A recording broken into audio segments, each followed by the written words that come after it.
من مژدم، به چنل یوتیوب من خیلی خوش اومدین. اگه یه دونه از این کوکی‌های شکلاتی گردویی رو کنار چایت بخوری مطمئنم عاشقش میشی. بریم با هم درستش کنیم.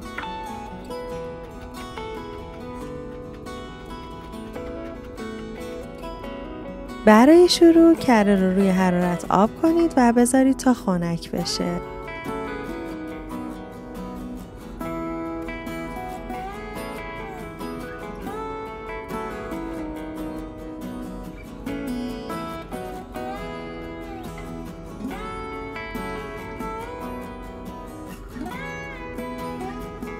شکر سفید و شکر قهوه‌ای رو بهش اضافه کنید و با همزن دستی هم بزنید تا با هم ترکیب بشن.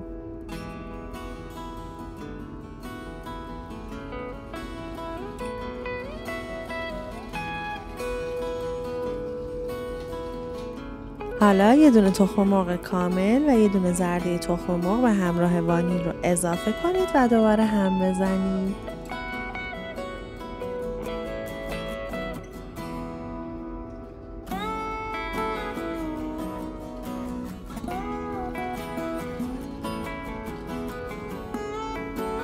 بعد از اینکه مواد با هم ترکیب شدن نوبت اضافه کردن آرد و بیکینگ پودره.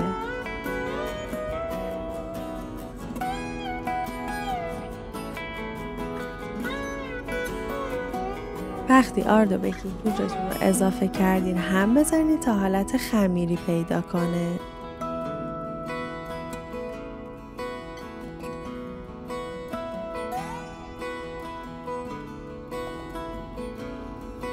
گردوها رو خورد کنید و با شکلاتا به خمیر کوکیتون اضافه کنید.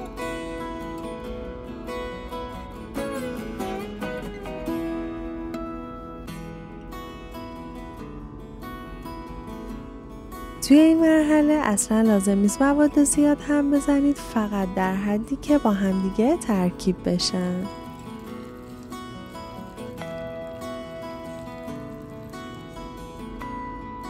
وقتی همه این مواد با هم ترکیب شدن به کمک اسکوپ یا 2 تا قاشق به اندازه‌ای که دوست دارید از خمیر کوکی بردارین و داخل یه سینی بچینید.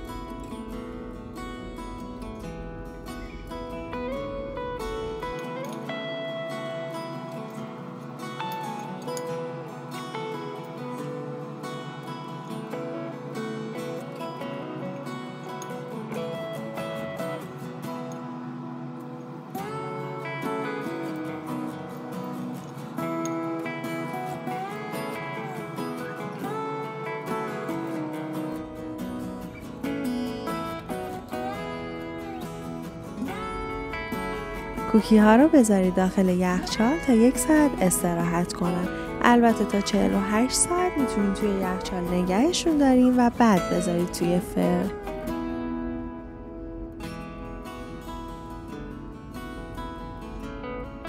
بعد از اینکه 1 ساعت به کوکیاتون استراحت دادین، حالا کوکی ها رو با فاصله توی سینی فرتون که کاغذ روغنی پهن کردین بچینید.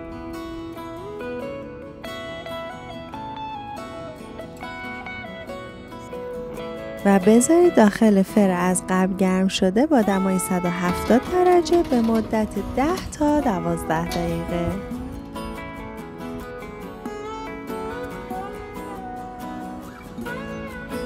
توی این مرحله مطمئنم از بوی کوکی ها دیوونه میشید. بعد از اینکه کوکیاتون پخته شدن از فر در آوردید، اگر دوست داشتین مثل من میتونید با یه رینگ دور کوکیاتون رو یکم مرتب کنید.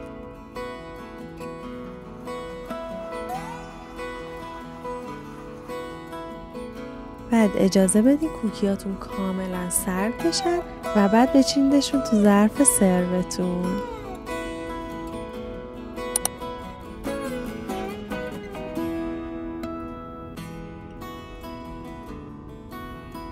امیدوارم درستش کنید و لذت ببرید.